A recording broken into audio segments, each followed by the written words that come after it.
So, the new year is almost upon us, and 2021 is going to be over. And yeah, this has been one year, alright.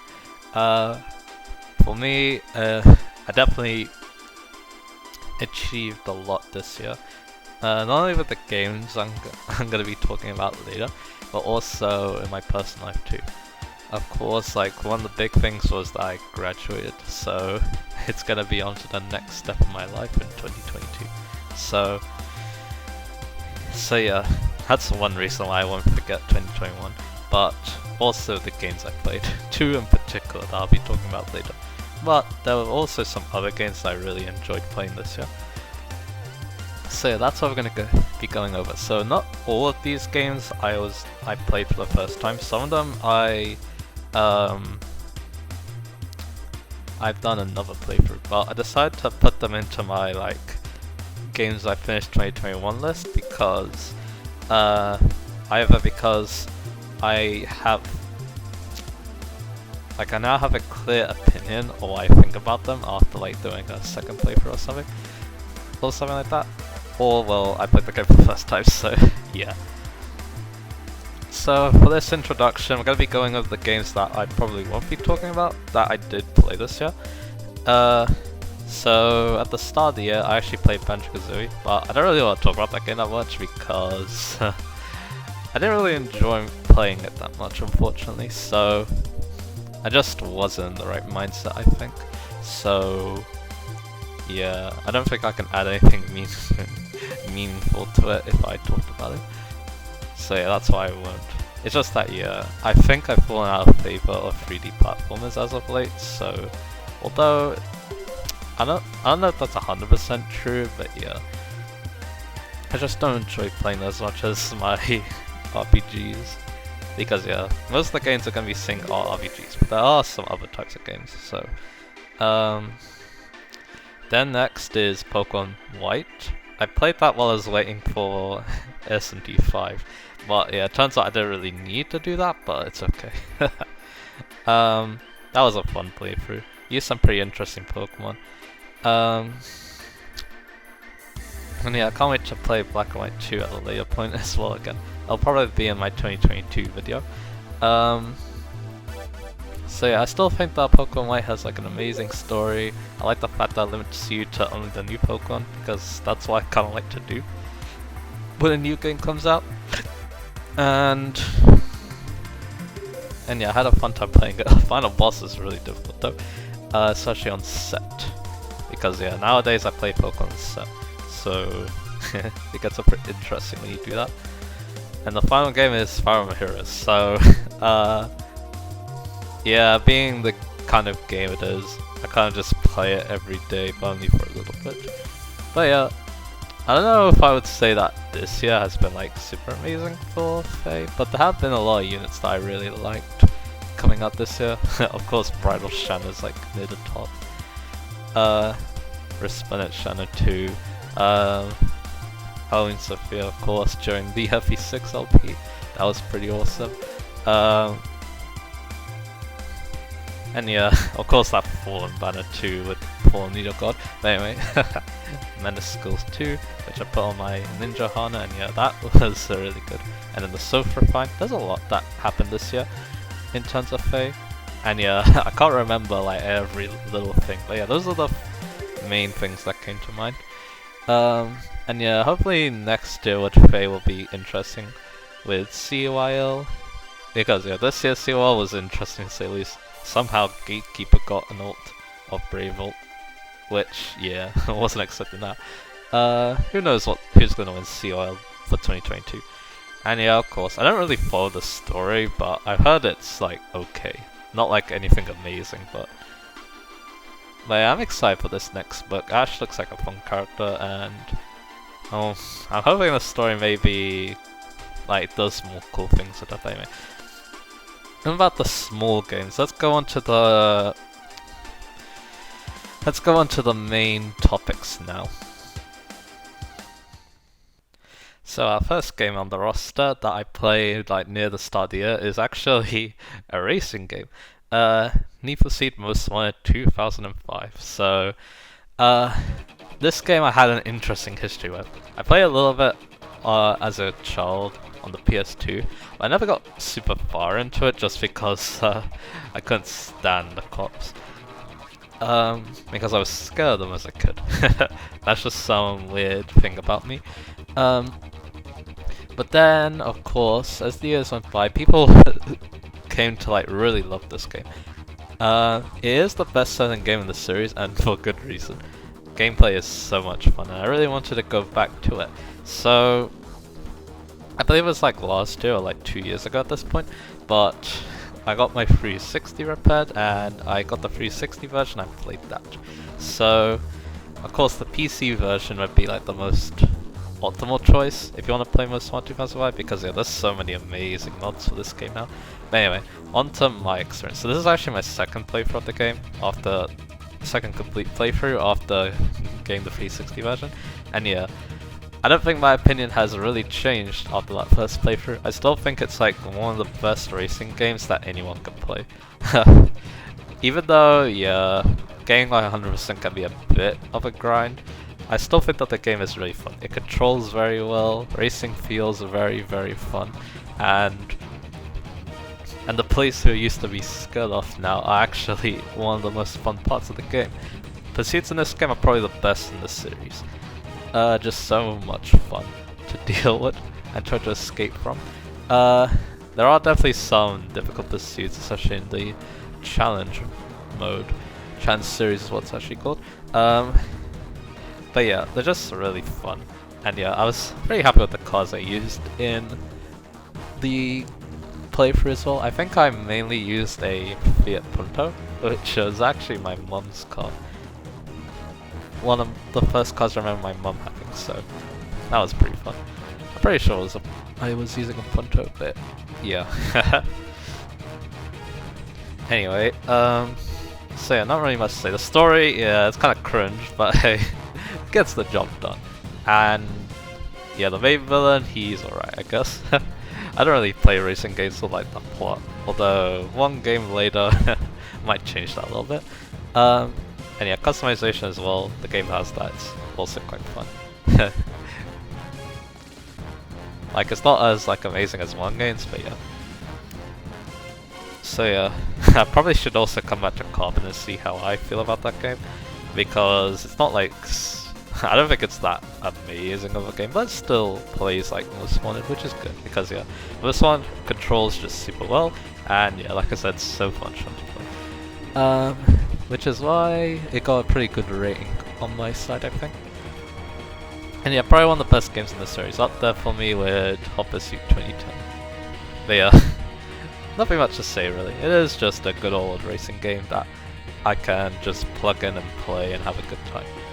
And yeah, story mode. And I mean, even if I don't really like the story in the story mode, it is still a fun story mode in terms of gameplay, I think.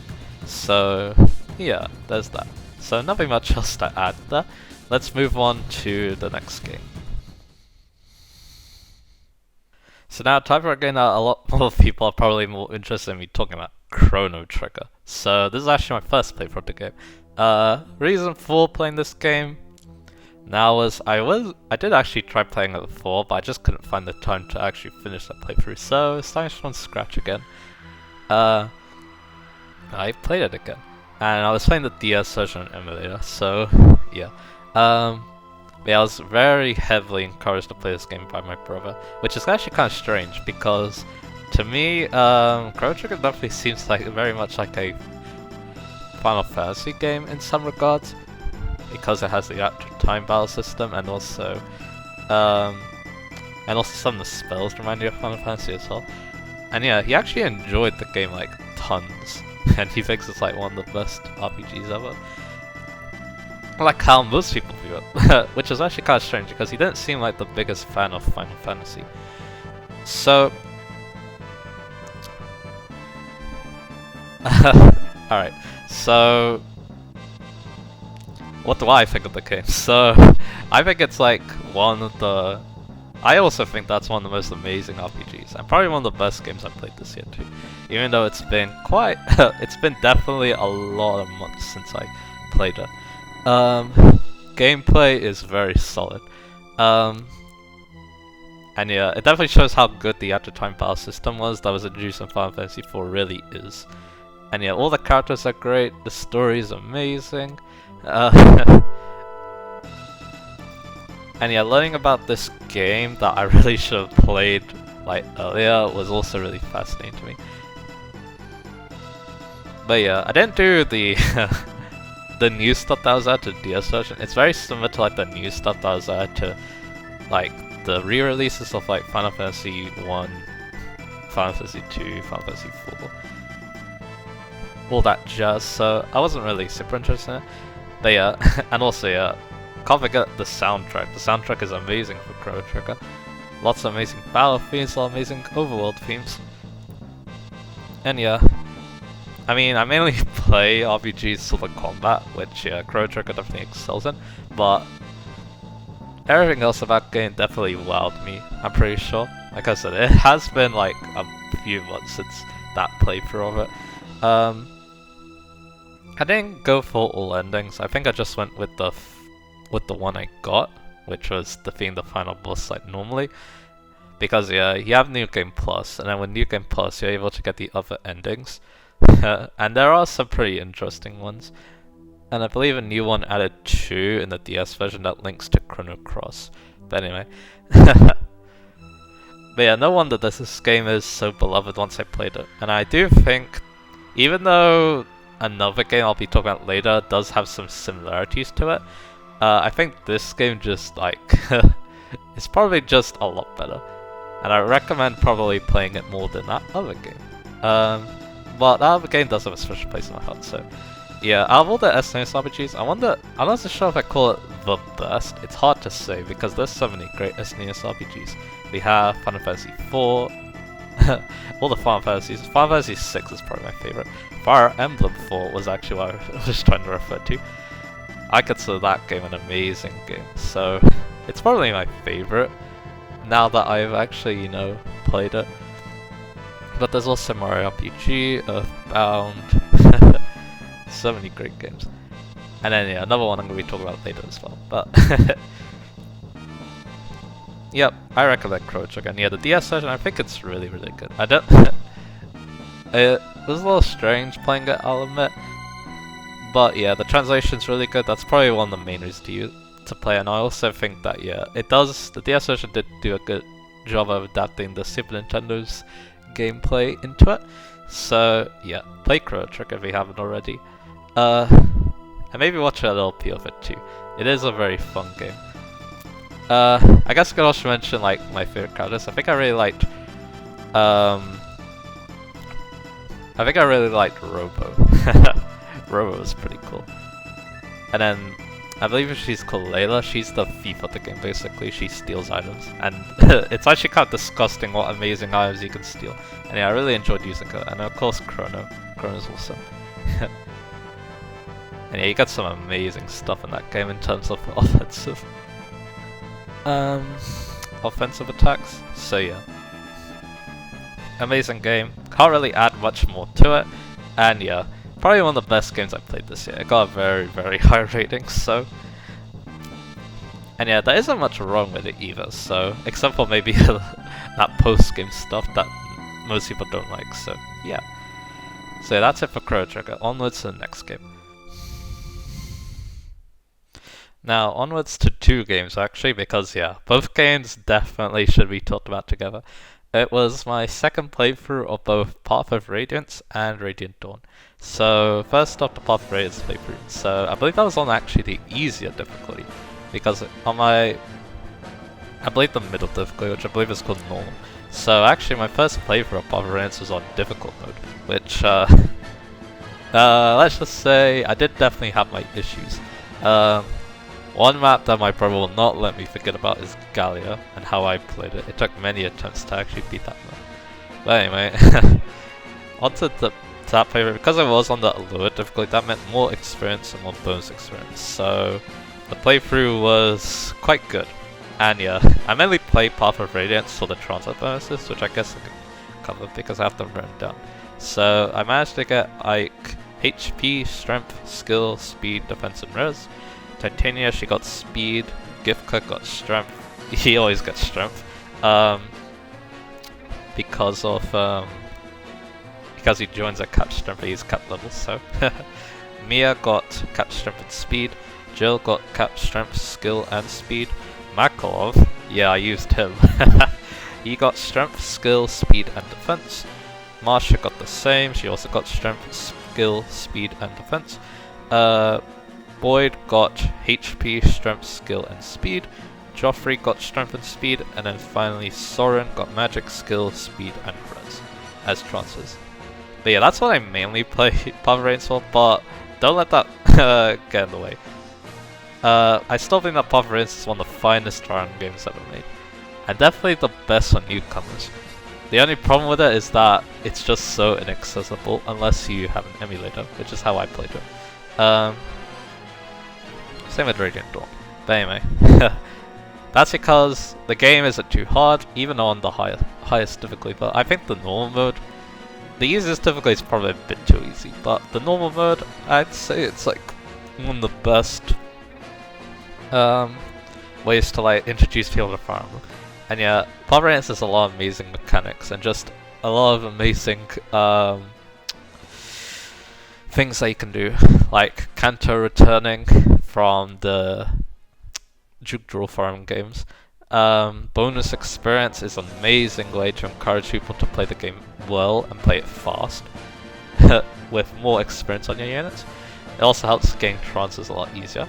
And also how supports work. I also really appreciate that. Instead of needing to stand next to a unit, all you need to do is just deploy the two units on the same map, and then they'll gain support points that way. So yeah, just so many great things with Path of Radiance. And yeah, the map design itself, I think it's pretty solid too. There are definitely some questionable maps near the end of the game, but other than that, it's an amazing game. And any Fire Emblem fan should try to play it. And if it gets either remade or released in the future, definitely go for it. It's an amazing game. And any Fire Emblem fan should try it. And yeah, of course, it's the game that has Ike as the main protag. And yeah, the story, probably the best in this series. Maybe. I don't know if it's actually my personal favorite, but the thing about Path of Radiance's story is that there's very little wrong with it, which is why it's like really, really good. And Ashnard, amazing villain too. So yeah, that's Path of Radiance. Onwards to Radiant Dawn. So yeah, I kind of already told you those transfers. Although the thing about this Radiant Dawn playthrough is actually on a higher difficulty than I played on my first playthrough. My first playthrough was on the easiest difficulty, which is easy. And then I played on normal for this playthrough. But here's the thing, the difficulties are kind of badly translated outside Japan. In Japan it's normal, hard, and maniac. But then everywhere else, it's easy, normal, and hard. So, and yeah, normal, I mean, the easiest difficulty is pretty easy. But you can do a lot of fun things with it, like I did in my first playthrough. The normal difficulty, yeah, it's definitely, the middle difficulty is definitely very hard. So, hard, like in the Japanese version, is probably a good way to describe it. And then, again, the hardest difficulty, definitely maniac, because the things that they decide to change are very questionable in my opinion. The weapon triangle is one thing, removing that, but also removing enemy ranges too, and also cutting your experience down so badly. No thanks. Anyway, so yeah, like I said, my Radiant Dawn playthrough is on normal mode, or hard mode in Japan, so a bit harder than what I was used to. But actually, that playthrough went really, really well. And yeah, a lot of fun things happen. Let's, I guess we could talk about like some of the units that really stood out during that playthrough. First up, Meg. I actually trained her, and she actually became something. I can definitely see why she's considered one of the worst units in the game though, because her performance in part 1 was horrible to watch. She is Meg after all, so I guess that makes sense. I also used Brom. Yeah, we're using both of them. That's because Nephany. Normally I use Nephany in part 2 because, well, she's like one of the few units that you can like invest in. Because yeah, Heather, no. Heather's actually kind of bad. but I wouldn't mind you trying going another easy mode playthrough. But yeah, Braum, you know what? He was actually really fun. Even though he had trouble killing things, he was incredibly tanky, so it was actually really hard to kill him. Because yeah, the reason why he had trouble killing was he was just not fast enough to double things, but that was okay. And yeah, both of them went to endgame because, you know, why not? And then the final unit that came to mind was Volug. Volug is actually a pretty decent unit, but mainly for the short term. But in my playthrough, he was actually a long-term unit, even getting to SS Strike, which really helped him. And yeah, he became quite a powerhouse at the end of the game. And yeah, I really like Volug after that playthrough. And it does make me want to try using a Beast Lagoose unit again. Or, well, just Lagoose unit in general, because yeah. Actually, the reason why I used Volug was because I think when my brother played the game for the second time, he actually used Vika at the end of the game. And I actually used Tormod too. I guess that's another unit. But yeah, Vika's definitely a lot worse than Tormod. So yeah, I also wanted to try and get a Beast unit near the end of the game, so yeah, Volug was who I went with. Because he did, I think he got good level ups in part 1 and part 3, so that's why I decided to go all in with him. So yeah, very interesting playthrough, but yeah, back to the game itself, I think Radiant Dawn is the best Fire Emblem game. Even though the story is very problematic at points, the blood contract for example, I still think that, yeah, the gameplay just makes the game shine so brightly. It's so much fun. Game bonus experience is so much fun. Having the different parties is so much fun. Part 3, having you control both sides of the conflict is so amazing. Well, except for Beg Number, you know. And yeah, and it has some of my favorite units in the series. Ha, Jill, and of course Mia. It used to be my favorite foreign character, but now that's been overtaken by some Pegasus Knight that can wield a lesser rank sword, but anyway. So yeah, Radiant Dawn, I really hope that game also gets the remake / re-release treatment, because it's also quite a hard game to get as well. But yeah, I adore it, and yeah, I hope I can own a physical copy of at least the re-release or a remake of it someday, because yeah, I adore it. Probably one of my favorite games of all time, even if I don't think it's like perfect. So yeah, go ahead and play the Teleus games, they're amazing. And yeah, if I do another playthrough next year, I'm gonna have so much fun with that, I hope. And yeah, I definitely have ideas of who I would like to use in that playthrough, so yeah, and also yeah, I guess one more thing too about Radiant Dawn, it has an amazing endgame. Really tough bosses that require lots of thinking, and kind of a power trip using all the fun units and fun and powerful units that you train. And yeah, nothing's gonna stop me from loving Mia in that game. So yeah, played Teleus. And yeah, I think Teleus is probably the peak of Fire Emblem, even though it didn't sell very well. So yeah, enough about that. I definitely gushed on about the Teleus Fire Emblem games enough, so onwards to the next game. So, I mentioned in the Chrono Trigger part that there's another RPG that I was going to talk about later that was on the Super Nintendo, but technically it's the Super Famicom, because this game was Japan only, Live Alive. So, this is my second playthrough of it, second full playthrough of it, and I even did a mini LP of it too, which I talked about a little bit in the other end of year special video. But anyway, Live Alive. I actually compared this game to Chrono Trigger, especially because like one chapter, which is the prehistoric time, it actually very reminded me of. I feel like that both of them are actually very similar to Chrono Trigger. Or the prehistoric time in Chrono Trigger and the prehistoric time in Live Alive, they actually reminded.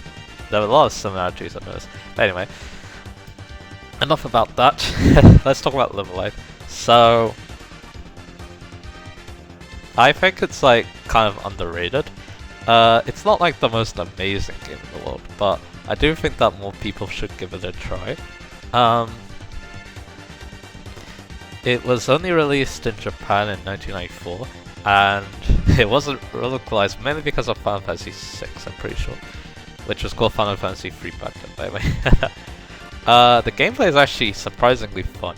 It might seem very basic and very easy because no MP cost, but you have a grid that you need to move around, and you need to figure out what attacks are most effective at hitting the enemies in range, as well as also taking account charge time, because yeah, some attacks have that. When thinking about it too, after seeing the Trail series recently, like I said in the other video, I do think that Live Alive is like kind of a beta Trails game in terms of combat. So maybe if you like Trails, maybe you'll like Live Alive.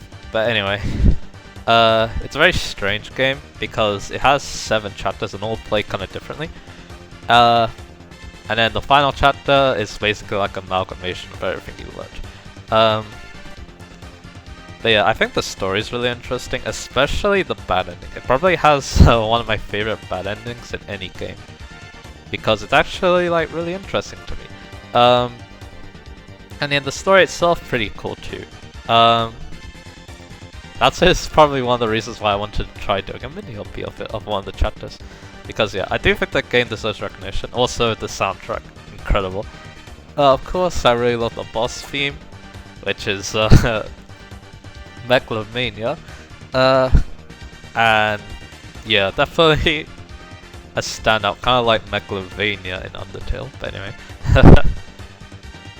So yeah, while I don't think it's the best SNES RPG, I do think that it's one that deserves to be recognized more, because yeah, it's a very fun game. And even though it can feel a bit tedious to play at points, with some chapters having some annoying gimmicks, I think the overall package, I think it's very decent. And yeah, if you're a fan of RPGs, maybe you should give it a go. If you want maybe some more convincing, maybe look at my mini LP. But yeah, enough of that. So, and yeah, this second playthrough kind of solidified those thoughts. Because yeah, first playthrough I probably thought more positive of the game, but looking at it more objectively, I could see definitely why this game was underrated in the first place. Because yeah, it definitely has, or underappreciated to say, because yeah, it definitely has its issues, but if you look past them, I think you'll find a game that you might enjoy a lot. It is definitely worth trying.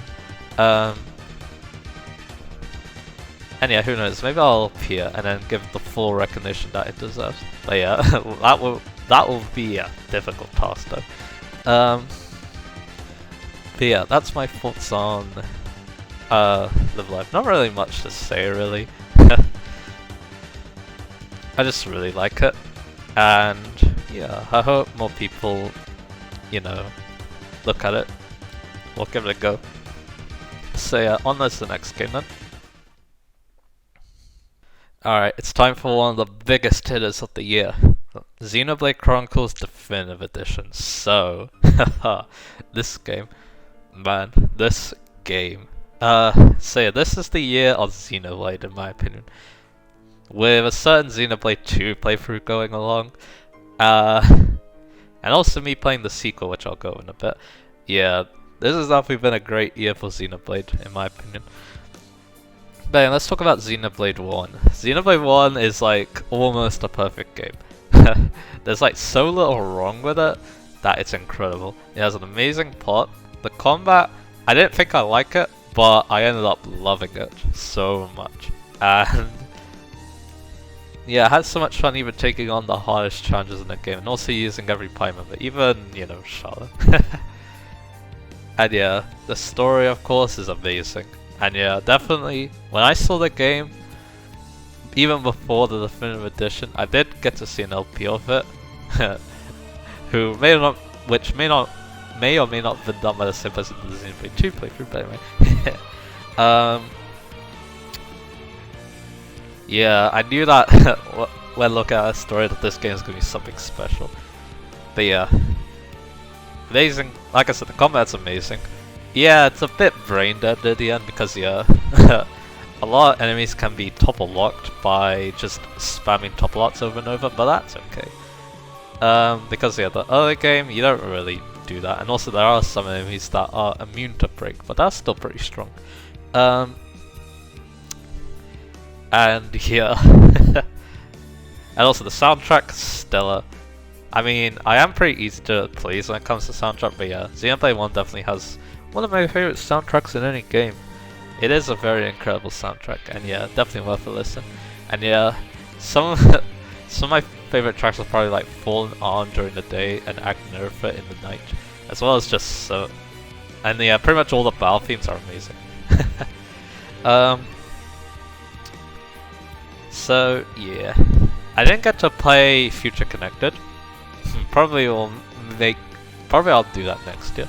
But I do have another RPG on my load at the moment, so but yeah, just so much to love about Xenoblade, and yeah, the game definitely deserves all the positive recognition it gets, because yeah, it's almost a perfect game, and after playing it, I can definitely see why.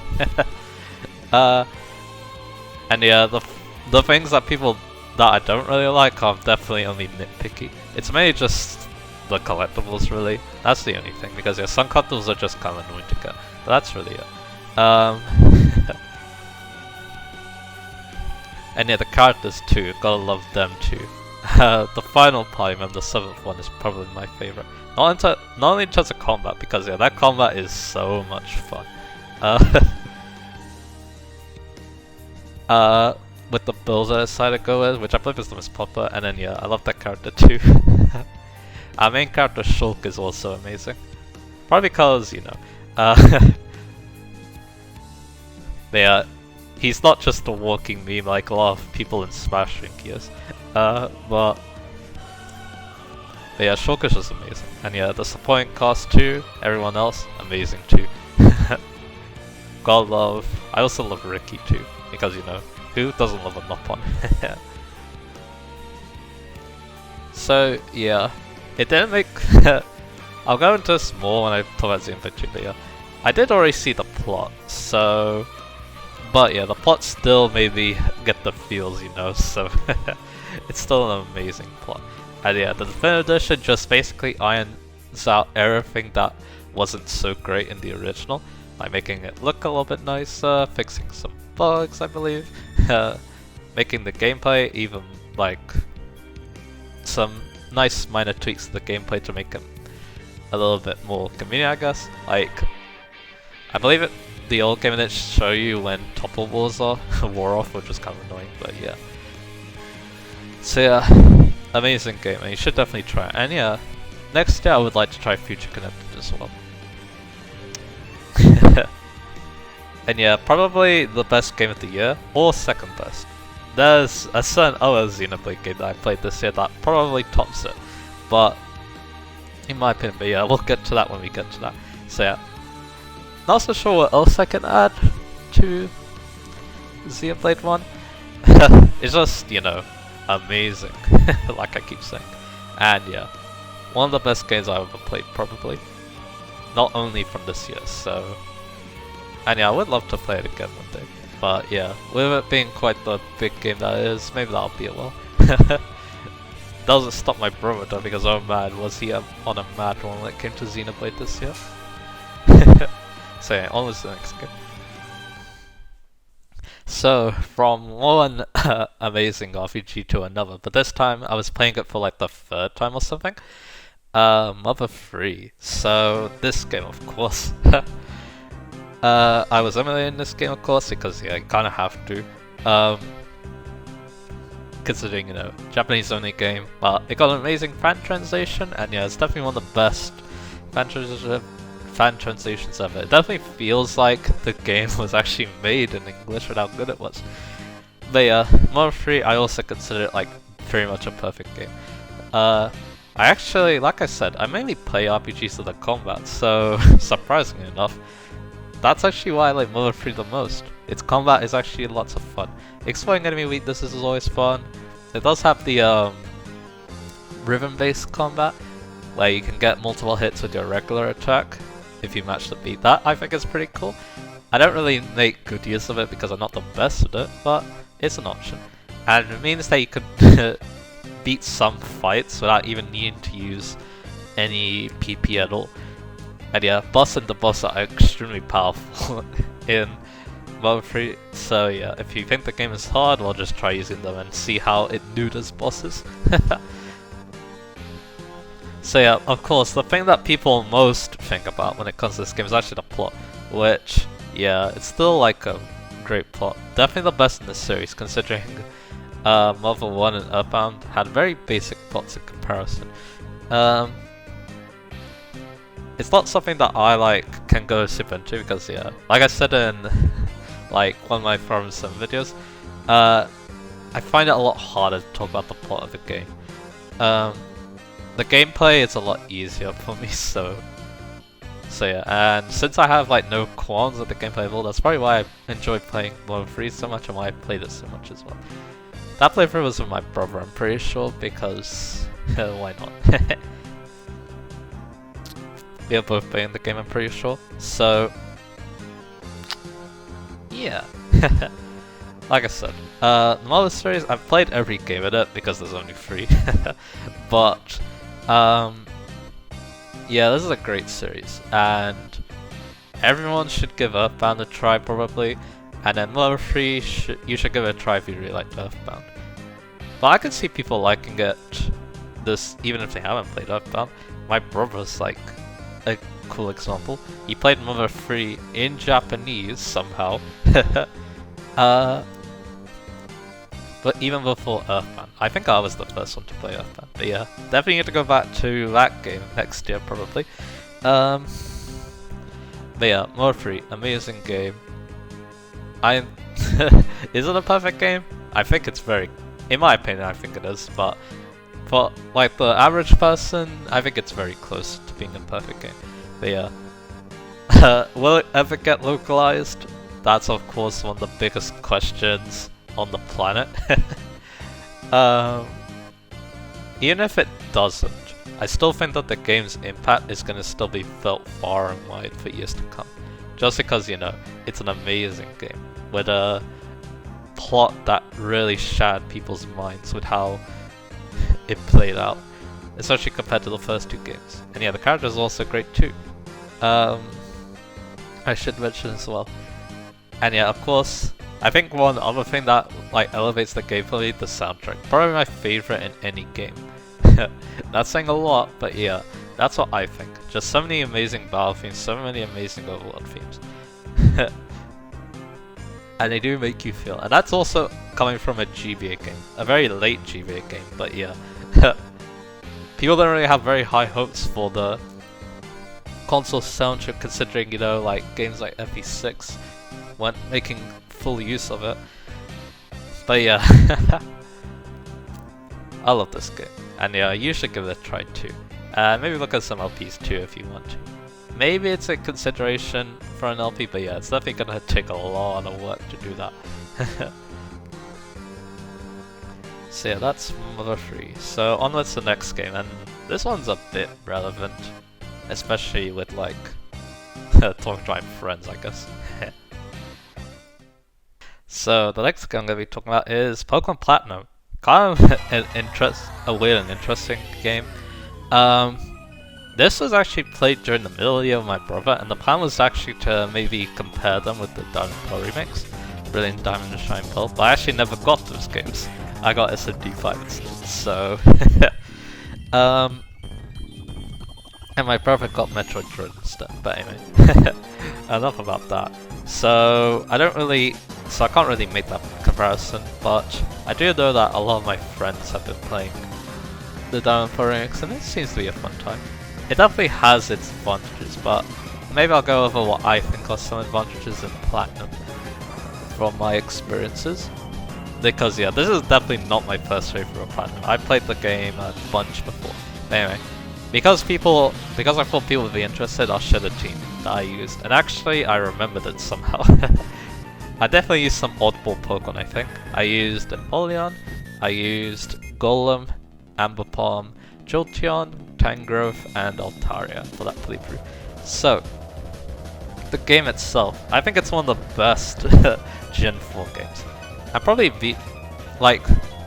think I probably prefer playing it over Heart Gold. Heart Gold does have the EXP problem, or EXP scaling, I guess, but it's still a great game.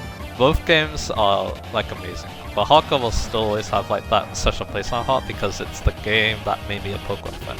Anyway, probably go into that later. onwards to what I like about Platinum. So it basically takes everything done from Diamond and Pearl and improves it. A much better Pokedex, better trainers, better graphics, better game speed, a better plot too, focusing on one of the coolest such Pokemon ever, Giratina. Cyrus is a very interesting villain.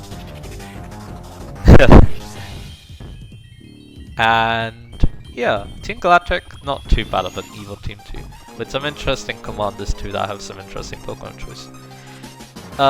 So the things I think are better in Platinum are how the newly added Pokemon are. They're just random grass Pokemon instead of being in the underground, which I think I prefer.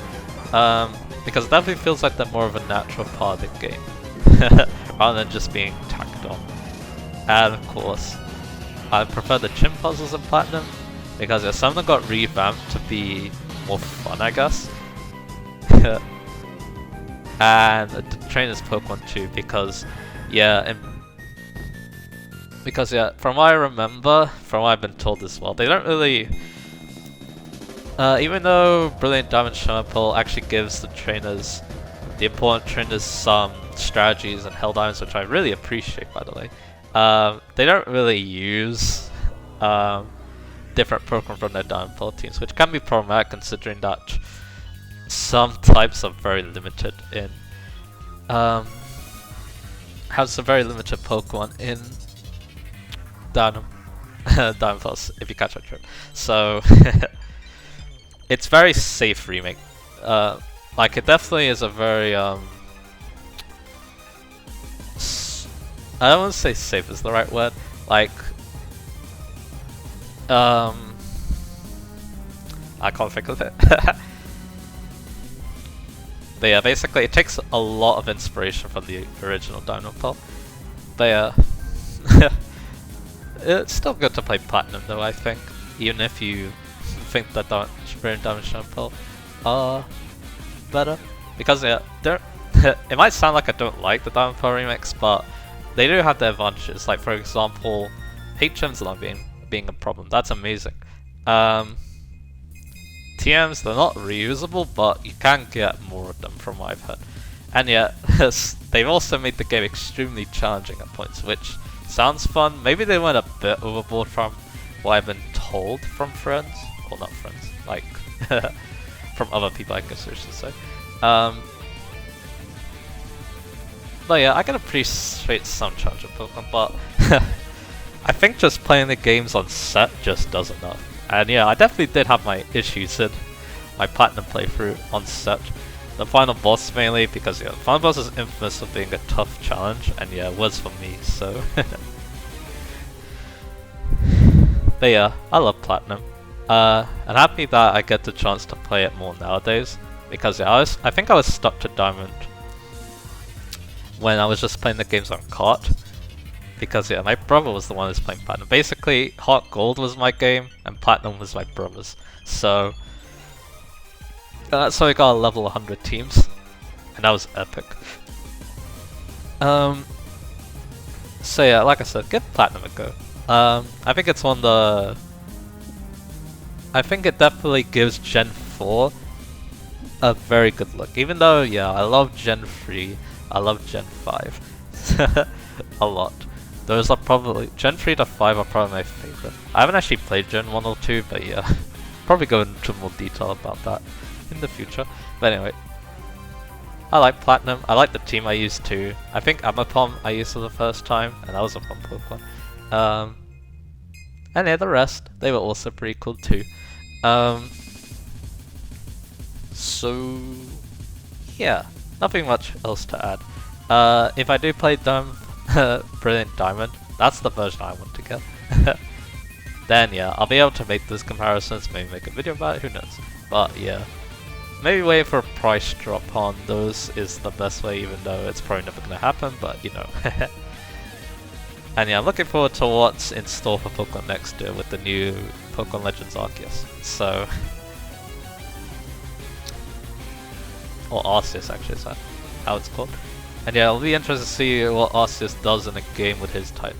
So, yeah. So yeah, I rambled long enough about Pokemon Platinum, so onwards to the next game. Next up is Need for Speed Heat. So, another racing game, huh? I don't think it's as good as Most Wanted, like we talked about before, but I think it was a pretty solid game. The plot was nothing to really talk about because it's okay, but nothing special. The gameplay was fun though. Control felt nice, cars felt nice, there was a little customization, and I think the game looks quite nice too. Too bad the game was kinda, you know, axed because of what happened with the developers, but like yeah, basically the game's lifetime was kinda cut short because of what happened to the developers, but anyway. I didn't really do any multiplayer stuff, I just basically focused on like the main story. And yeah, that was fun.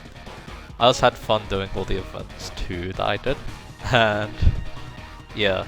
The game's main gimmick is that during the day you do events, organized events, basically on like circuits and stuff. But during the night, the police are very aggressive, and they will come after you if you do anything. And yeah, you basically partake in illegal street races during the night, and that's where you get reputation level up. During the day, you can get money. So yeah, it was it was an interesting experience. Yeah, I thought the night was a bit brutal, but yeah, once you get a really fast car, then it's not too bad. I definitely got to use some cars I really liked. I think I used a Lamborghini Huracan a lot. That was a lot of fun, and an Mitsubishi Evo 10. So yeah, a lot of cars that I would like a lot from my childhood, which is kind of cool. I also got to trial what the fastest car in the game is like, and yeah, it's insane. That's the Porsche 911 Carrera RS. And yeah, it's mental how fast it is. But yeah, definitely not like my most favorite Need for Speed, but it's still a fun game. And yeah, still shows how much fun I can have in an arcade racer. So I'm glad I gave it a try at least. On my PS4. The PC version has a lot going for it though, because again, mods, and there's some really good ones from Mario Kart 2, so yeah. Heat, cool game, and it'll be interesting to see what happens with Need for Speed in the future. EA already has Grid Legends coming out next year, because yeah, they bought Codemasters, so so it'll be interesting to see if there'll be more with Need for Speed, because yeah, we didn't get Need for Speed this year.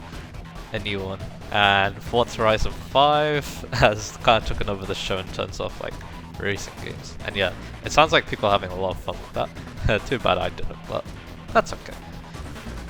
So yeah, nothing much really to add about Need for Speed here. It was a fun game, even if it's a bit, you know, there. It kind of just feels there. It doesn't do anything like super special, but it has some cool, neat mechanics, and it was fun to play, so I'd say it did its job. Anyway, next game though, ooh, we got a lot to talk about. Now, it's probably time for what I consider the game of the year. Even though it didn't come out this year. It came out actually a couple of years ago at this point. Xenoblade Chronicles 2. Oh man. It's not a perfect game like Xenoblade 1, but I like it even more. That's maybe because of the plot actually. The plot just made me have the emotions. Let's talk about that first actually before we go on to the other things. So, during around that time, I did mention this a little bit ago, but I was reading Nezuki-Onna, and yeah, that manga really brought out the emotions for me. So then when I started seeing some certain scenes in Xenoblade 2, those emotions rang up again. And that's why I'll never forget Xenoblade 2 and its plot. Because yeah, there was just some things that plot that just made me weep with how like amazing they were. And how heartbreaking they felt to me too. And yeah, that's why Xenoblade 2 will always be a special game. No other game has made me feel that way when it comes to its plot, so only a manga did. So that's why the game will always be in a special place in my heart. Anyway, I mostly play games for the gameplay I said, didn't I? Well, let's go on to that. So, Xenoblade 2, it's very hard to get into at first. because, well, it's no secret the tutorials are kind of bad. But with with the useful aid of the internet, you'll get the hang of it, and you'll get to appreciate what the game does. It has a kind of gacha system in core crystals, but I didn't really find them to be that problematic, and it does make multiple playthroughs spiced up, even if I only did one. Meanwhile, my brother was like doing 3 or something. Yeah. So yeah, the combat's actually really fun, making use of break, topple, launch, and smash, while also trying to take advantage of blade combos too, with fusion combos being like what you should go for to put the maximum hurt on enemies. And yeah, enemies too are pretty vicious, especially in challenge mode, which I haven't done yet, but but yeah, overall I think the combat's just so much fun. And yeah, I was surprised by how much fun I was having the combat again, kind of like with Xenoblade 1. And yeah, I didn't talk about this in Xenoblade 1, but yeah, side quests are a great part of the Xeno series. Or Xenoblade series, I should say. And yeah, Xenoblade 1, Xenoblade 2, no exception to that rule. A lot of amazing quests, and I had a lot of fun doing them, even if I wasn't doing the main plot. So yeah, I don't know if I know I mentioned to myself that probably Xenoblade 2 is probably my favorite game of all time. I'm not so sure if I'm 100% with that, but yeah, it's definitely up there. I guess I should mention the characters too. They're great. Rex, of course, amazing. Pyra, amazing. Nia, amazing. Tora probably is one of my favorites just because he has Poppy at his side, and Poppy Cutie Pie, you cannot make me hate her. She's so overpowered, and she's so beautiful at the same time.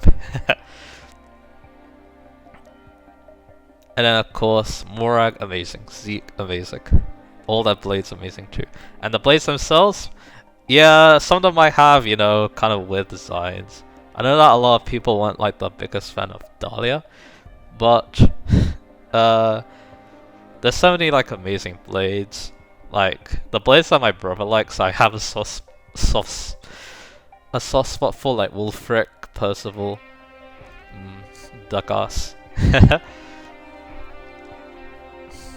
Yeah, most of my favorite blades are like, you know, Cutie Pie, Zenobia, even Pandoria. I love a lot of the blades in the game. And also it's fun to share my stories of what blades I got. Especially this one funny story. It was between the 3 of us. Me, my brother, and a friend. So my first and last blade was... So the first blade was Nim, and the last blade was Dahlia. Then my brother's first blade was Dahlia, and his last blade was Perun. And then finally, my friend, first blade was Perun, last blade was Nim. So yeah, very funny, like, triangle there. I don't count New Game Plus blades though to that, so yeah. Just yeah, this is the game I was talking about a lot during the year, and for good reason. It took a lot to beat it, of course, with how huge of a game it is, and definitely took a lot of my time, but most of that time was just so much fun. Even, like I said, the game's not perfect, but I'm gonna look past those faults, and yeah, I think because of that, and because of what this game meant to me for this year, this is probably the game of the year in my opinion, and also probably one of my favorite games of all time. And I can't wait to do more of it, because yeah, there's still more of it for me to do. New Game Plus, which has some new blades to try out, and then Torna the Golden Country. I definitely want to talk about that next year when I do it, because yeah, Torna is something special. So seeing my brother play it, that was a blind playthrough as well, was yeah, an experience, alright? So yeah, can't really add much more to Xenoblade 2. It's definitely a game that's worth getting or giving a try, even if there are definitely some issues with it in terms of like how it's designed. But yeah, amazing game. and yeah, I don't think it's gonna be very hard for another game to give me the feels like Xenoblade 2. And yeah, I can't wait to go back to it again and do even more stuff with it. So yeah. Anyway, moving on. Another interesting game coming up. Now, onwards to Tearing Saga. So, Tearing Saga is an interesting game. This is the farm game that Kaga made after leaving Intelligent Systems, and yeah, I got into this game because of a certain playthrough that happened this year, and that was a fun playthrough to look at, and it definitely convinced me that yeah, I should give this game a try, and I even did the last bit of the game on my own. That's how much I enjoyed it. So, what do I think of, Tearing Saga? So, it takes a lot of the aspects that Kaga used in his older games, and puts them together to make some amazing game. It definitely has a little bits of his Arcanea games, Gaiden, and then the Junjo games. All mixed in to make one very interesting game with a lot of fun units too. That's probably what stands out to me about Tearing Saga the most. The units are very interesting.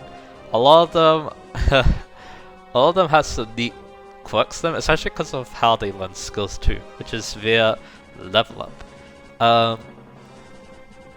And yeah, there's just so many awesome units to talk about.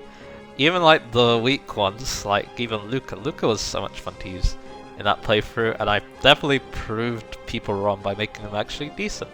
And then, of course, probably the star of that playthrough was Lena, the Est Cavalier, and she became something, alright. Her stats were just insane. It's insane how lucky she got, even if I did give her the item that boosts growth rates a little bit. So, yeah. And yeah, I had a lot of fun playing it. This is definitely a game I would consider playing, considering it is very much a farm game. So much so that Kaga got lawsuited because of it. Which is why his next game, Berwick Saga, is very different from a farm game. Anyway, back to Tearing. I think the plot is also quite amazing too.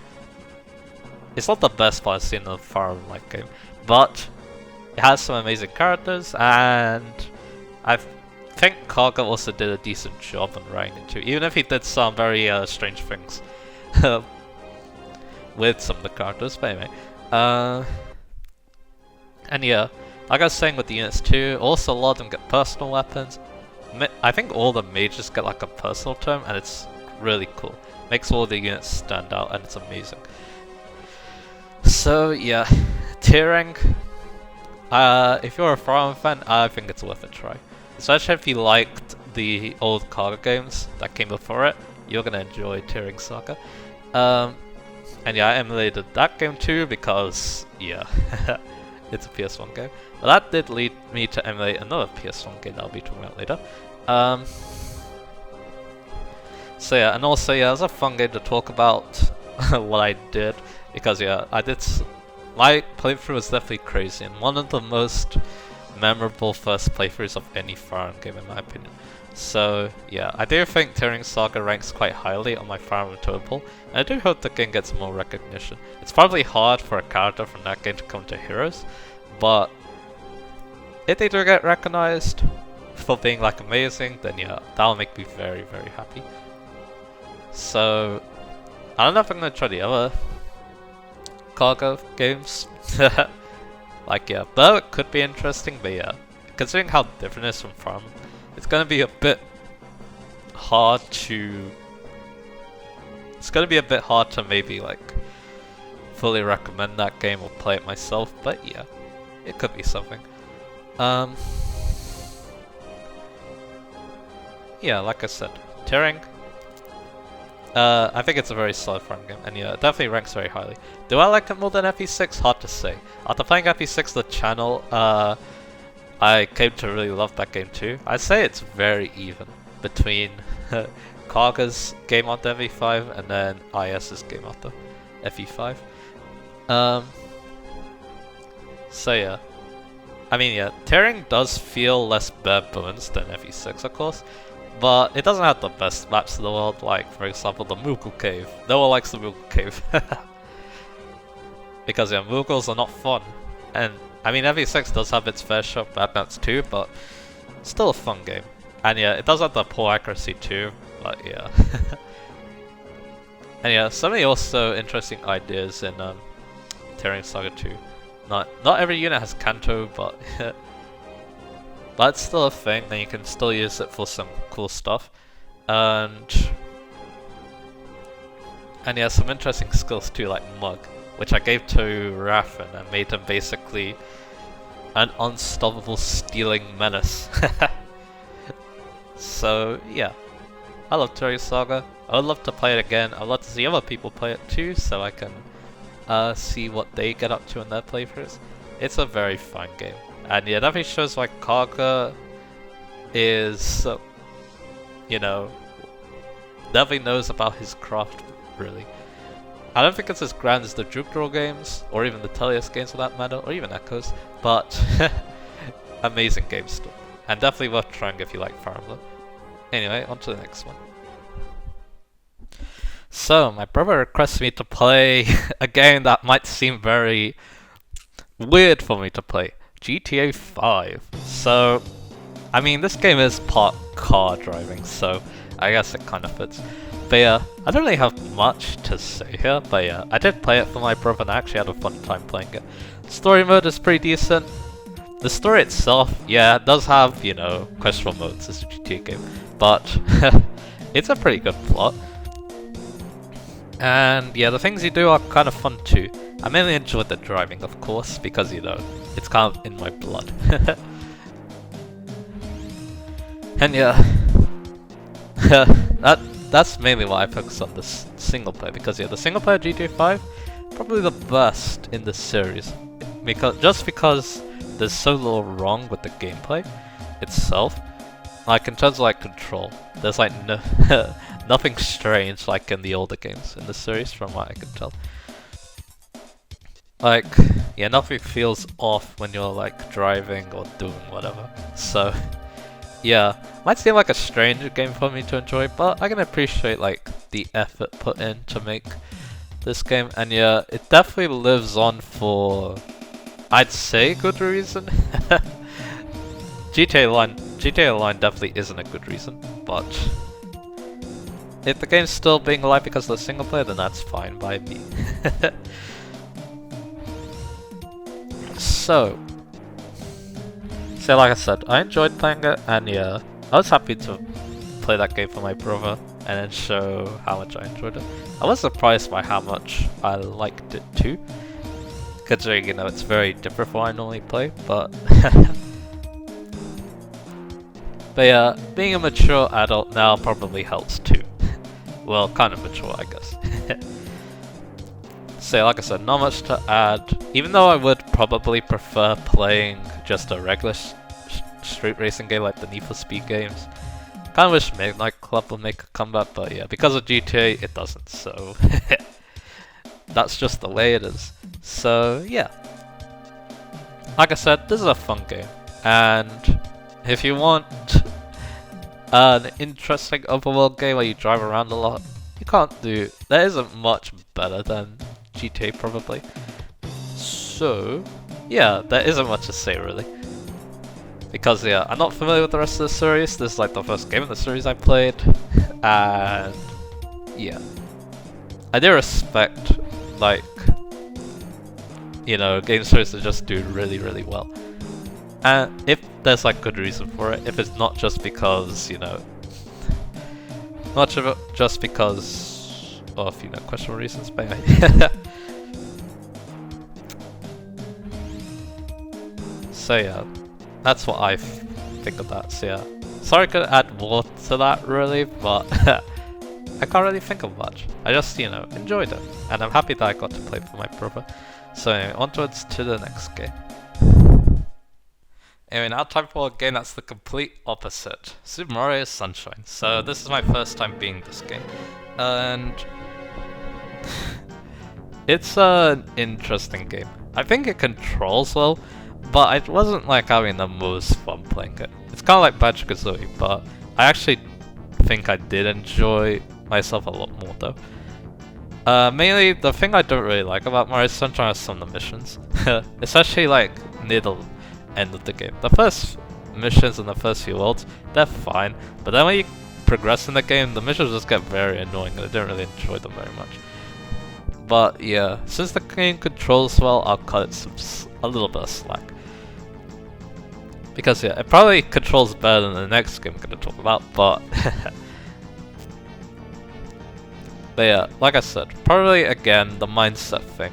Probably wasn't the right mindset, so I couldn't enjoy it more than, you know, than probably I should have.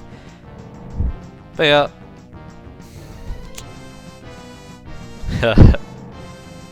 I guess we'll talk about some other things too. Plot's pretty simple, but it's alright. And Flood, it would be cool to see more of Flood because it's actually a really good extension to Mario's Flood, especially the hover. The hover's great, but yeah, Cappy and Mario Odyssey does a pretty similar thing and pretty effectively too. And the spin in Mario Galaxy I guess as well, but anyway. Glad to see that Mario Sunshine also got some recognition because it's in the 3D All-Stars, even though that thing was limited, but you know. I was playing the emulated version by the way. But yeah, like I said, it controls definitely very well, probably a lot better than Mario 64, so I can appreciate that. But yeah, like I said, I wasn't having as much fun as like Mario 64 because yeah, like I said, the missions, yeah, and also I do think the game looks nice, but yeah, it definitely doesn't feel very varied in terms of level design because yeah, a lot of the worlds feel kind of similar. Even though the landscapes are kind of a bit different, you are still on a tropical island, so yeah, you're still going to see lots of water and lots of sand and all that stuff. So yeah, I'm not the best person when it comes to judging platformers, I'll admit, especially 3D ones, but because yeah, I do have some kind of strange opinions I guess, but it is what it is. And yeah, I did manage to beat 100%, so somehow. It is kind of a difficult game for me to play sometimes as well, because yeah, like I said, sometimes the game makes you do some weird stuff and yeah, it's strange. But I did have my brother on my side and he was offering me lots and lots of advice. I probably should have followed some of that advice a lot more, but oh well. Like a Noki Bay, I don't really like Noki Bay that much. So yeah, nothing else really to add. I think it's a fine game, but I just wasn't having like a lot of fun playing it. And yeah, it's probably because of some of the reasons I shared. Even though yeah, like I said, the game, it controls very well. Probably one of the best controlling platforms I played this year. So, onwards to the next game. And I actually come with direct comparison. So, one of the first 3D Mario games I played, or the first actually, was Mario Galaxy 2. So, I gave it another go again this year. I was basically playing the game alongside my brother, but this time we were both playing it basically. So, we're both helping each other basically. And this playthrough, you know what? It was a lot more positive than Mario Sunshine. I had a lot more fun playing Galaxy 2. It's probably because, well, more familiarity would have helped, nostalgia too.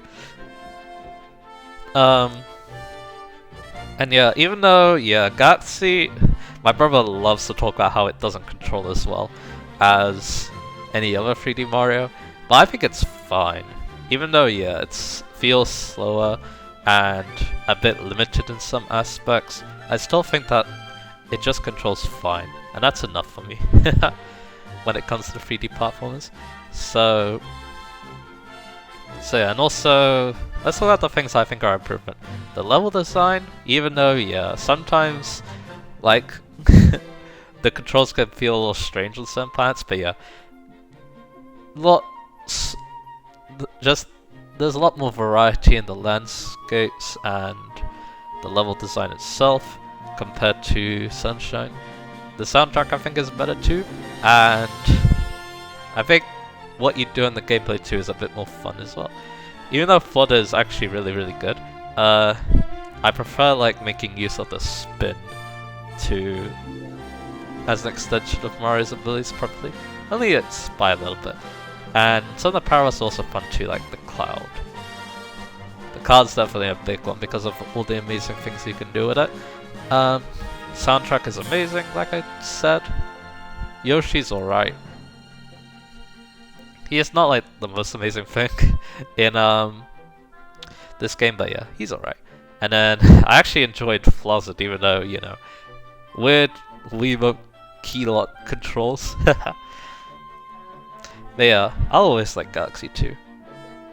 Yeah, some of it might be due to nostalgia, but if I enjoy myself playing a game, I probably like it a lot more, so that's one thing I definitely told myself, so yeah. I'll still always love Galaxy 2. Galaxy 1, it definitely feels like an improvement over that game too. If I do play Galaxy 1, we'll see how it compares to maybe Sunshine again. I think it was alright. I think like maybe Sunshine edges out Galaxy 1 in some aspects. Like, it's definitely a lot closer, I think, between those two games. But yeah, Galaxy 2 is above that, and yeah, it's still probably my favorite 3D Mario, even though, yeah, Mario 64 is great. I didn't like Odyssey that much, actually, that's kind of a hot take, but yeah. I still think that Galaxy 2 is like the pinnacle of 3D Mario, which is kind of strange, because yeah, it definitely doesn't control the burst, but control isn't everything, even in a platformer, in my opinion, so yeah. Can't really add much more to it than that, so onwards to the next game. So, onwards to Pokemon Emerald, so a Gen 3 game. I wasn't exactly sure when I played this. I do know I played it this year with my brother. It was kind of near the end of the year. Because I do remember talking about my playthrough. So, Pokemon Emerald. This playthrough was fun because I got some help with the team building. So the Pokemon I decided to use this playthrough were Swampert, Torkoal, Cacturne. I believe Cacturne was new for me. And then the rest were two. Xatu, Hariyama. Hariyama was a beast. Definitely my best Pokemon for that playthrough, with how much damage I was dealing with its attacks. It was insane. And then finally Banette, and I even got some help with the nicknames too. Same with the next game I'll be talking about. But anyway, it's Gen 3, I love Gen 3. I can't wait to talk more about Gen 3 in the future, because yeah, 60 FPS gameplay, I don't know, just something about it. And the animations too, pretty cool as well. And the sprites, especially in Fire Red, are great too. So, yeah. I do think very highly of Gen 3, and Hoenn itself, pretty cool region, even if, yeah, there's definitely a lot of water, and some routes definitely aren't fun to play because of it. Like that route between Pacific Log and Staleport, or Slateport, sorry, that's definitely my least favorite in the game. But other than that, I think the game's really fun. Gen 3 did have some pretty interesting Pokemon, in my opinion, and Team Magma and Team Aqua, very interesting. Especially if you know like about their origins, which a very good video did that I watched. It was about Ruby and Sapphire, but yeah. Yeah, Pokemon Emerald, lots of fun. And it wasn't like, and because of the Pokemon I used, it wasn't as challenging, which was fun.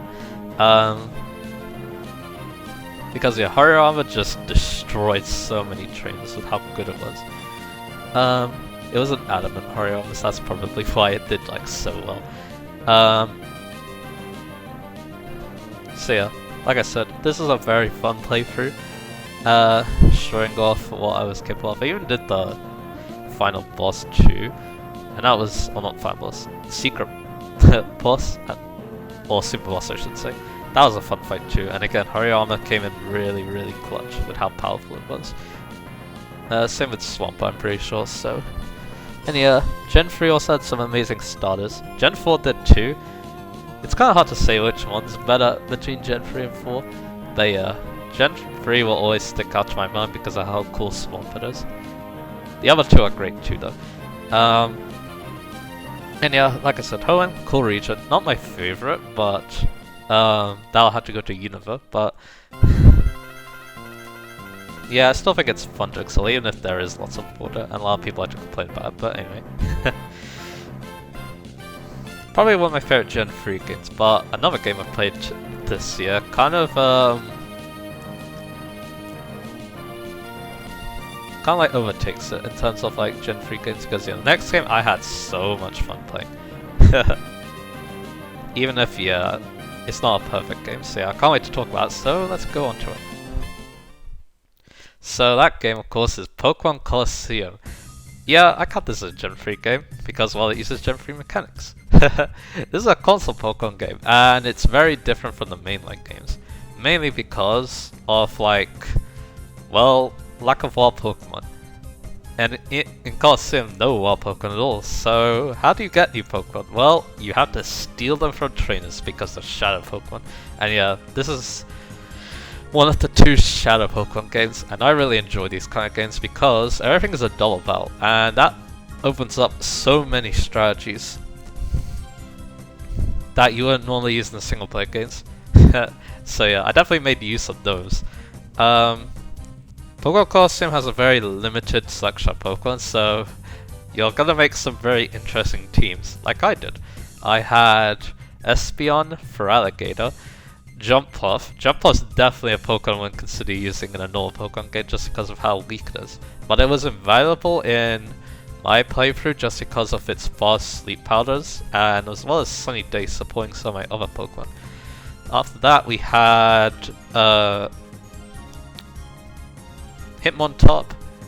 Hitmontop's kind of cool because it's actually normally quite hard to get. I believe Sword and Shield made it a little bit easier to get because its evolution's a bit strange and needs to be manipulated in kind of expensive ways, but anyway. It was a fun Pokemon to use. Mainly, it's very tanky. That's what it was mainly good for because it was intimidating. Speaking of which, next up was Stantler. Stantler again, another Pokemon I consider using, probably, but it has some pretty decent stats and Intimidate, and I made use of its vast move pool as well as good mixed attacking stats. It probably would have done a lot better with Earthquake because it was a lot stronger than Hitmontop, but it is what it is. And the final team member was very, very late edition, but one of my favorite fire types in Houndoom. And Houndoom made very, very good advantage of Jumpluff's Sun. And it was just really powerful in general. And yeah, it was definitely one of the reasons why I was able to overcome the huge challenges at the end of the game. Because yeah, you have some really hard Shadow Pokemon to catch. And I actually managed to catch the Shadow Metagross and the Shadow Tyranitar without using the Master Ball. So I used the Master Ball in the very last Shadow Pokemon, the Togetic. Which seems kind of weird, but yeah. But yeah, like I said, I was having so much fun playing this game with my brother.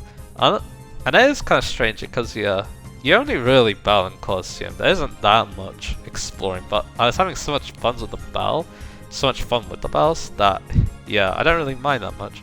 And yeah, double battles, they're just really fun for me, I guess. Because yeah, even though I'm more of a casual Pokemon fan nowadays, I still think I get a kick out of like really trying hard at Pokemon battles. Kinda like how I used to, so yeah. I love Colosseum. I can't wait to give XD a go next year, and I'll be sure to talk about that when I do. So, so yeah, like I said, I definitely recommend giving Colosseum XD a go, and they both have their advantages and disadvantages. So yeah, really, you should just give both a go and see which one you like best. So, yep, we're almost done now. Only one more game to talk about after this. Last game up, Ridge Racer Type 4. I haven't actually been in this game yet, but I'm slowly but surely making progress. I guess I'll talk about why that is the case. But anyway, Ridge Racer Type 4. I played this game a little bit as a kid too, but thanks to emulation, I was able to give it another go this year. And it has been quite the blast, actually. One thing that really helped me enjoy it was probably because I wanted a racing game that I could play with the D-pad just fine, which some PlayStation games definitely can do because not everyone had a DualShock control of the stick, so yeah. And Ridge Racer Type 4 plays so well on the D-pad, like I said in my other video. So yeah, I ended up playing a lot of it, and even trying to go for that 100% reward, which is actually a lot of hard work. I guess we can talk about that a little bit. So the main mode of Ridge Racer Type 4 is its arcade mode, where you have 8 races and 3 heats. The first heat is 2 races, and you need to finish 3rd or above to advance. Then the second heat is another 2 races with faster cars, stage 2 cars, and you need to finish second or higher to progress. And then the final heat is 4 races. The first 3 use a stage 3 car, and the last one at the very fast shooting hoops track needs a stage 4 car that can do around 170 to 200 miles an hour. And for all 4 of those races you need first place. You have 4 teams you have to pick from, each representing a difficulty, and 4 manufacturers. 2 of them focus on drift handling, where the car will slide around corners when you brake into the corner and release the throttle. And then the other 2, also the drift ones, they are the lizard cars and the absoluta cars. And then the grip cars, when you brake, they grip the corner and start to slide. And the manufacturers that specialize in those are Tarazi and Arch Solar. So yeah, here's the thing about this game. So R4 has 320 cars to unlock, and basically each manufacturer has 20 cars, and with 4 manufacturers that becomes 80. But then 80 times 4, because each team has their own version of the car, of those 20 cars. So yeah, that's why it's 320. Which means you have to play arcade mode roughly 100 times. I believe it's 160 exactly, but I'm not 100% sure. With 16 of those cars being extra trial cars. And yeah, I kind of made a little video on that. With Trials in the Sky Music Baby. So yeah, it's quite a daunting game to understand because yeah, there's so much to do. So much to do. Because yeah, an arcade mode playthrough takes roughly like 30 to 1 hour, depending on how fast you do it, and you have to do that like 100 times. So yeah, quite the daunting task. But yeah, I still really enjoy myself. Like I said, the driving felt nice. Even on the highest difficulties, where the car doesn't drive as good because it has less grip, still lots of fun. And yeah, I actually managed to conquer the highest difficulty. At the moment, I'm seeing around like 250 cars, I'm pretty sure. And I've unlocked all the cars for the easiest team, which is Micromass Mappy, and then the hardest team, Big Racing Team. So yeah, now I'm unlocking the cars for the 2 middle teams. So yeah, like I said, lots of fun. Probably gonna it's probably gonna be finished next year at the start of it. I'm not sure what I'm gonna play afterwards, but yeah, this has been a very fun racing game for me to play. Even if yeah, trying to get 100% has been a bit of a tiring experience. But yeah, I like this game, and yeah, even if you don't like racing games, you might find something in this game because yeah, it has an amazing soundtrack that fits the game super well. Even though I didn't use it for one video, but you know. And I think the story too, that accompanies each team in the arcade mode, is actually really interesting too. They're very simple stories, but very effective, and it actually shows that a racing game can have a pretty decent plot if the developers try hard enough. Anyway, so yeah, that was the last game. So time for some final thoughts.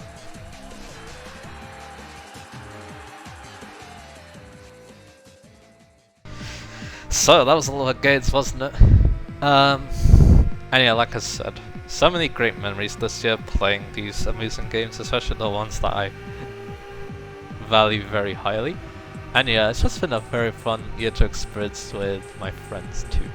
Can't thank them enough for all the wonderful times we've shared this year.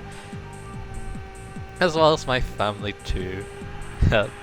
Definitely being very happy that I was able to achieve what I did this year as well. And yeah, it was also very fun to make videos too. So yeah, 2021, very great year, and I'm happy I was able to like document a little bit with my videos. So let's make 2022 an even better year. 2 games at the moment I have eyeing at the moment that I really want to get are Gran Turismo 7 because yeah, that game's gonna probably be something, right? And Kirby in the Forgotten Land because yeah, I'm a huge Kirby fan. Didn't get to play a game this year unfortunately, but it is what it is. And then I should also mention too that I'm playing SMT5 at the moment. I'm probably going to save that for next year's discussion because yeah, I feel like I'm nowhere near beating it at the moment, but yeah, I'm having so much fun. So yeah, I can't wait to talk about that game as well. And yeah, definitely, you can definitely consider myself now an SMT fan. And yeah, I can't wait to see what else is in store because I've heard rumors that maybe we'll be getting some more Persona love on other consoles, so that'll be cool. Because yeah, I know that Persona 3 and Persona 4 are probably two games that I should definitely try. Even maybe the earlier games in the series like Persona 1. But yeah, I'm hoping I can make 2022 an even better year for me. And yeah, I hope that I can also share those good times next year with my friends as well. So yeah, here's to a good 2022, and I'll see you guys again for whatever I have in store next, which I believe is more FE7, but we're very close to the end of that playthrough I think, so yeah. So yeah, goodbye 2021. Despite all the hardships with the virus that we had to contend with,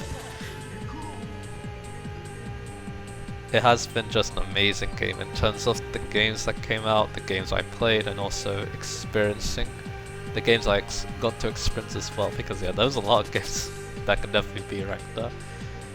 So yeah. So yeah, that's it. So yeah, onwards and upwards I guess you could say. Here's to a good 2022.